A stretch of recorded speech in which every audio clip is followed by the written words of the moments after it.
하나님 말씀은 마태복음 14장 13절로부터 21절 오늘 큐티 본문입니다.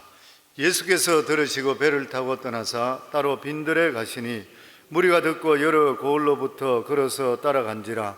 예수께서 나오사 큰 무리를 보시고 불쌍히 여기사 그 중에 있는 병자들 고쳐주시니라.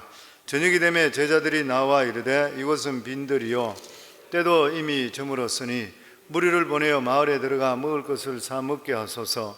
예수께 이르시되 갈 것이 없다. 너희가 먹을 것을 주라. 제자들이 이르되 여기 우리에게 있는 것은 떡 5개와 물고기 2마리 뿐이니이다. 이르시되 그것을 내게 가져오라 하시고 무리를 명하여 잔디 위에 앉히시고 떡 5개와 물고기 2마리를 가지사 하늘을 우러러 축사하시고 떡을 떼어 제자들에게 주시매 제자들에게 무리에게 주니 다 배불리 먹고 남은 조각을 12바구니에 차게 거두었으며 먹은 사람은 여자와 어린이 외에 5,000명이나 되었더라. 아멘. 14장 1절에서 12절까지는 헤롯 왕에 대해 헤롯 안티파스 왕에 대한 그러한 이야기입니다. 어제 그 말씀을 들었습니다. 헤롯 이 왕이 자기가 부정적으로 취했던 그 아내 빌립, 자기의 이복 동생 빌립의 아내를 취해서 자기 아내로 삼았던 헤로디아를 자기 아내로 삼았던 것이죠. 그랬는데 거기에 대해서 이것이 바르지 못하다 이렇게 했던 사람이 바로 침례 요한이었습니다. 그랬을 때 그 이야기했는 것을 마음에 좋지 않게 생각해서 잡아서 가두게 되고 나중에는 헤로디아의 딸이 춤을 추고 이렇게 했을 때 너무 좋아서 네가 원하는 거 다 해주겠다 했을 때에 자기 엄마가 시키는 대로 해서 침례 요한의 목을 달라고 해서 실제적으로 침례 요한의 목을 잘라서 소반에 들고 오는 그런 사건, 그래서 의인 침례 요한이 죽게 되었습니다. 이 헤롯 왕은 그 이후부터 이 의인을 죽이고 난 뒤에부터 마음속에 불안감이 많이 있었던 것이에요. 그런데 예수님의 소문을 듣게 되었을 때에 이 예수님이 침례 요한이 다시 살아나는 것이 아닌지 의심하게 되었던 것입니다. 왜냐하면 의로운 사람을 죽이고 나서부터 계속 불안했기 때문에. 그래서 예수님께서 이러한 역사가 나타난다 했을 때 예수님을 제거하기로 마음의 생각을 했던 것이요, 헤롯은 예수님에 대해서 적대감도 있었고 두려움도 가지고 있었습니다. 이렇게 침례 요한이 죽고 나서 예수님은 헤롯이 자기를 죽이려고 한다는 그런 말을 듣고 나서 오늘 13절에 보면 예수께 들으시고 배를 타고 떠나사 따로 빈들에 가시니 무리가 듣고 여러 고을로부터 걸어서 떠나간지라. 예수님은 침례 요한의 죽음을 듣고 이 헤롯 왕이 자기를 죽이려고 하는 말을 듣고 나서 침례 요한을 죽인 이 헤롯 왕을 상대하시지 않으시고 침묵하며 피하셨습니다. 그 이유가 뭐냐면은 헤롯은 이미 구원받을 수 있는 그런 사람이 못되기 때문인 것입니다. 마치 십자가 선상에서 마지막 죽어가면서도 예수님을 저주했던 그러한 강도, 그것과 차이가 나는 것이 하나도 없는 것입니다. 마치 히틀러든지 스탈린 같은 이러한 사람 죽이는 것을 밥 먹듯이 죽였던 이러한 사람, 도저히 회복될 수 없는 그러한 사람이죠. 버림받은 그러한 자인과 마찬가지인 것입니다. 또 뿐만 아니라 예수님께서 피했던 그러한 이유는 뭐냐면 예수님의 사명이 아직 있기 때문인 것이에요. 누가복음에 보면 이런 말씀이 있습니다. 누가복음 13장 31절에 보면 곧 그때에 어떤 바리새인들이 나와서 이르되 나가서 여기를 떠나소서. 헤롯이 당신을 죽이고자 하나이다. 이르시되 너희는 가서 저 여우에게 이르되 오늘과 내일은 내가 귀신을 쫓아내며 병을 고치다가 제3일에는 완전하리라 하라. 그러나 오늘과 내일과 모레는 내가 갈 길을 가야 하리니 선지자가 예루살렘 밖에서 죽는 법이 없느니라. 예수님은 자기의 죽음을 이미 다 알고 계시는 것이죠. 그러니까 이 예수님은 헤롯이 반드시 자기를 죽이려고 하는 것을 알았지만 전혀 두려워하지 않았던 그런 이유가 뭐냐면 예수님 아직 사명이 남아있다는 것이에요. 내가 해야 될 일이 있다는 것입니다. 내가 사명이 있기 때문에 나는 사명이 끝나기 전까지는 나는 절대 죽지를 않는 것이라. 그래서 사명을 가지고 사는 자들은 죽음을 두려워하지 않습니다. 내가 무엇을 위해 확실히 사는 것이 나한테 확실히 정해져 있다 이런 것 같으면은 내 그 사명이 끝나면 나는 언제든지 하나님께 가는 것이에요. 그 전까지는 하나님께서 나를 지켜주신다는 분명한 사명감을 가지고 우리가 살아갈 수 있어야 되는 것이요. 우리들은 하나님의 일이든지 좋은 일을 하다가도 어떤 핍박이나 고난을 당하게 될 때에 너무 쉽게 주저앉아 버리는 그러한 경우들이 있습니다. 그런데 실제로 내가 무엇을 위해 살아야 되는지에 대한 사명감을 확실히 가지고 있다고 하면은 주요 환경에 대해서 결코 쉽게 주저앉지를 않는 것입니다. 누가 뭐라고 한다 하더라도 우리는 우리 갈 길을 갈 수가 있어야 되는 것입니다. 그리고 예수님께서는 조용히 따로 빈들에서 휴식을 취하려고 하셨던 것이요. 예수님도 육신의 몸을 가지고 계시기 때문에 영적인 재충만이 필요했던 것입니다. 이것을 보면서 우리가 느끼는 게 뭐냐면 믿음 생활도 영적인 휴식이 있어야 돼요. 우리 삶 속에서 분주한 가운데서 잠시 멈출 수가 있어야 됩니다. 그리고 자기 자신을 돌아볼 수 있어야 되는 것이요. 마치 도끼 나를 가는 것과 같은 거로 마찬가지로 그냥 그 도끼를 계속 쓰면 무뎌지는 것과 마찬가지로 우리 삶 속의 영적인 일도 똑같은 것이요. 가끔씩 자기 자신을 멈춰서 자기가 성찰할 수 있는 시간을 가지는 것이 굉장히 중요한 그런 일입니다. 그리고 나 14절에 보면 예수께서 나오사 큰 무리를 보시고 불쌍히 여기사 그 중에 있는 병자를 고쳐주시니라. 예수님은 쉬려고 했는데도 불구하고 쉴 수가 없었던 것이에요. 예수님이 계시는 장소를 알고 병자들이 계속적으로 몰려왔습니다. 그런데 예수님께서는 아무리 자기가 피곤했는데도 불구하고 불쌍히 여기사 치료해 주셨다는 것이에요. 예수님의 자비와 사랑을 우리가 알 수 있게 되는 것입니다. 우리의 연약하고 부족한 거 주님 다 알고 계시기 때문에 우리가 가지고 있는 모든 문제들 주님께 가지고 내놓으시게 될 때는 싫다 하지 않으시고 우리 기도를 들으시고 응답해 주시는 하나님이심을 믿으시기를 주의 이름으로 축원합니다. 아멘.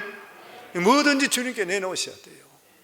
그래서 우리 교회 구호 마찬가지로 기도하면 있고 기도 안 하면 없다. 기도하면 하나님 책임, 안 하면 내 책임. 무슨 일이든지 간에 일단 하나님께 기도하고 맡기시고 나서는 하나님께서 우리 일을 살아주시는 것을 믿으시고 맡기고 오히려 감사하기를 주 이름으로 축원합니다. 이렇게 하다 보니까 저녁이 되었습니다. 그리고 나서 500리의 기적에 대한 말씀이 나오고 있죠. 이것은 사복음서에 다 나오는 말씀입니다. 너무나도 중요하기 때문에 사복음서까지 다 나왔던 그런 말씀이죠. 우리 15절 저희들 같이 읽습니다. 저녁이 되매 제자들이 나와 이르되 이곳은 빈들이요 때도 이미 저물었으니 무리를 보내어 마을에 들어가 먹을 것을 사 먹게 하소서. 여기서 우리가 보면 중요한 것을 발견하는 것이 뭐냐면 천국 복음이 전파되고 병자도 치유되고 놀라운 말씀도 선포되는데 현실적인 문제에 부딪혔다는 것이죠. 배고픔의 문제인 것입니다. 먹고 사는 그런 문제인 것이요. 하나님 말씀만 듣고 직장에 가지 않고 교회만 살면 얼마나 좋겠습니까? 근데 현실은 그것이 아니라는 것이요. 먹을 것도 필요하고 전기세도 내야 되고 렌트도 내야 되고 살아가는 모든 삶에 필요한 것들이 우리에게 있는 것이요. 이때 예수님께 하신 말씀이 예수께 이르시되 갈 것 없다. 너희가 먹을 것을 주라.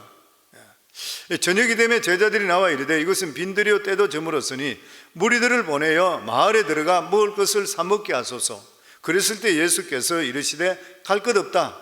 너희가 먹을 걸 주라. 얼마나 황당한 말씀입니까? 광야에 아무것도 없는데 근데 예수님께 제자들에게 너희가 먹을 것을 주라. 그래서 우리 신앙생활하는 생활 속에서 뭐냐면 예수님께서 때때로 불가능한 일들을 나에게 시킬 때가 있습니다. 말도 안 되는 그런 일을 우리에게 시킬 때가 있고 내 형편과 전혀 상관없는데도 불구하고 나한테 어떤 마음속에 부담을 줄 때가 있는 것이에요.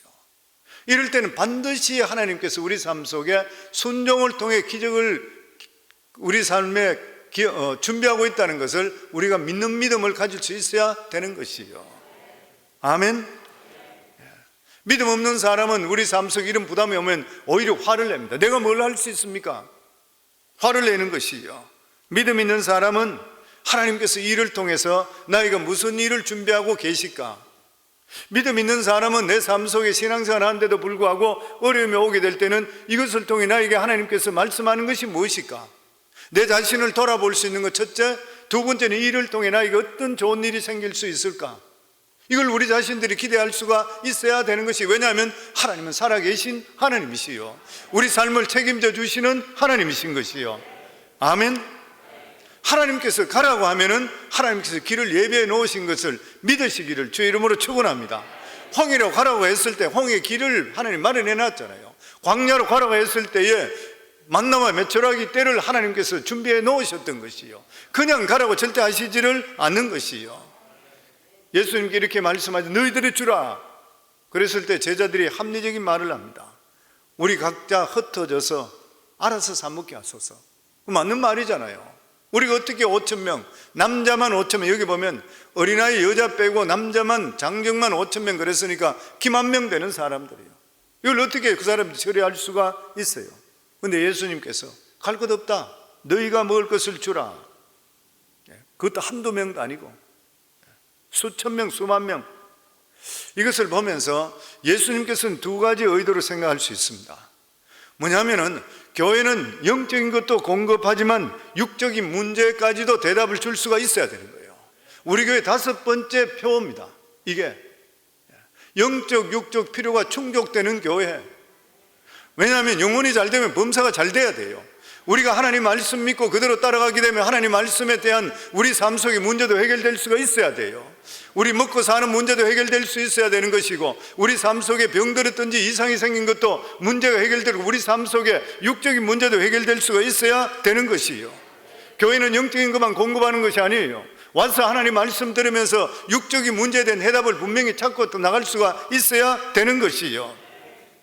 인간적인 시각으로는 불가능해 보인다 하더라도 예수님께서는 그대로 하라 명령했습니다. 그런데 제자들은 배고픈 문제를 인간적인 시각으로 보았던 것이요, 합리적이고 경험적이고 상식적인 이야기입니다. 합리적이고 경험적이고 상식적인 시각으로 봤기 때문에 해결할 수 없어요. 왜냐하면 이것은 인간적으로 해결할 수가 없기 때문인 것이요. 어떻게 5,000명을 먹일 수가 있는 것입니까? 차라리 흩어져서 각자 돌아가서 자기들이 무엇인가 찾아 먹는 것이 최선인 것이요. 그런데 예수님께서는 하나님의 시각으로 이것을 보셨습니다. 장님이 눈을 뜨고 문둥병자가 낫고 죽은 자가 살아나는 것, 이런 역사가 일어났다면 먹는 것도 마찬가지로 하나님의 초자연적인 그런 능력이 나타나는 것을 보여주시기 위해서인 것이요. 그래서 마태복음 6장 31절에 33절에 보면, 그러므로 염려하여 이르기를 무엇을 먹을까 무엇을 마실까 무엇을 입을까 하지 말라. 이는 다 이방인들이 구하는 것이니 하나님 모르는 사람이죠. 너희 하늘 아버지께서 이 모든 것이 너희에게 있어야 할 줄을 아시느니라. 그런즉 너희는 먼저 그의 나라와 그의 의를 구하라. 그리하면 이 모든 것을 너희에게 더하시리라. 아멘. 하나님께서는 우리 삶 속에 정말 하나님의 능력의 기적을 보여주시길 원하시고, 우리 생활의 삶도 주님께 책임져 주시기를 원하십니다. 베드로가 예수님을 처음 만났을 때는 완전히 뱅크럽스에 있는 사람이잖아요. 고기 한 마리 잡지 못했잖아요. 자기 아픈 장모부터 해서 가족들 먹이 살릴 것도 없어서 자기는 어떻게 할 줄 모르던 사람이잖아요. 근데 예수님의 말씀을 듣고 은혜로 충만했을 때에, 예수님이 깊은 데가 그물을 던지려 했을 때에 예수님의 말씀을 듣고 나서 자기 생각하고 틀리지만 말씀에 의지해서 던지겠습니다. 그리고 은혜가 충만해서, 영적으로 충만해서 깊은 데가 그물을 던지게 될 때 자기 인생 대박을 만나잖아요. 그러니까 주님께서는 하나님 말씀대로 살아가는 자들, 하나님 말씀을 의지하고 자기 생각을 버린 자는 하나님께서 우리 삶 속에 반드시 역사해 주시게 되어 있는 것이에요. 보면 어떤 사람은 이야기하기를 기도만 하면 밥 먹여주냐 그러는데 밥 먹여줍니다. 밥 먹여줘요. 보면 하나님의 시각으로 우리가 볼 수가 있어야 되는 것이에요. 하나님의 시각으로 말씀대로. 왜냐하면 하나님 말씀은 살아있다 그랬잖아요.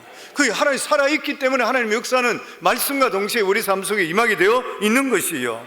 하나님 말씀에 진실로 순종하면 우리 삶 속에 기적은 나타나게 되어 있어요. 우리가 예수 믿고 구원받은 것이 가장 큰 기적인 것이고, 은혜 속에 살아가는 것도 기적인 것이고, 또 우리 삶 속에 필요한 것들도 기도할 때마다 이루어주시는 하나님의 적은 기적, 큰 기적 경험하며 사는 것이 신앙생활이잖아요. 보면 아멘.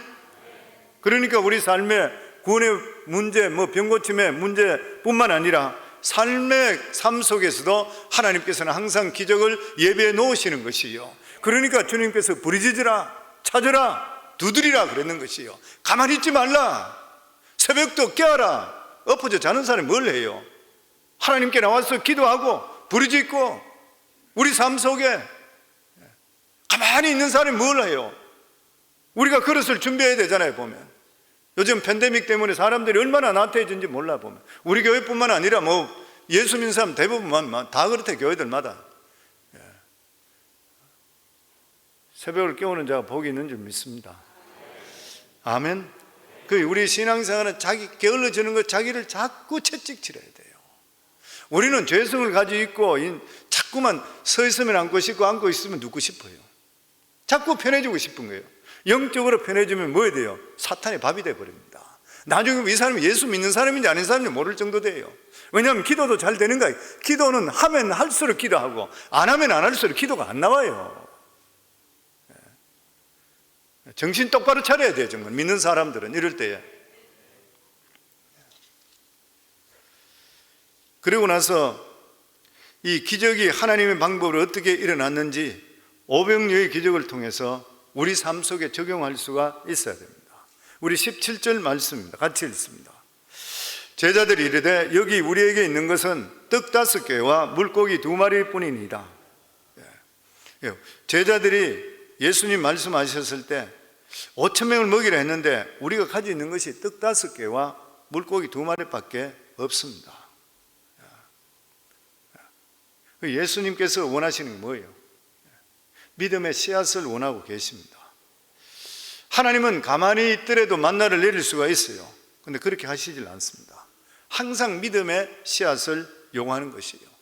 병든 자에게 네 믿음을 보여라 그랬습니다. 병든 자도 예수님 지나가든 말든 가만히 있는 자들은 병 고침 못 받았어요. 근데 항상 주님 앞에 나갔어요. 불쌍히 여기소서. 사람들, 문둥병자도 사람들의 돌 맞아 죽을 각오하고 주님께 나가는 것이에요. 그냥 무조건 나가는 것이에요.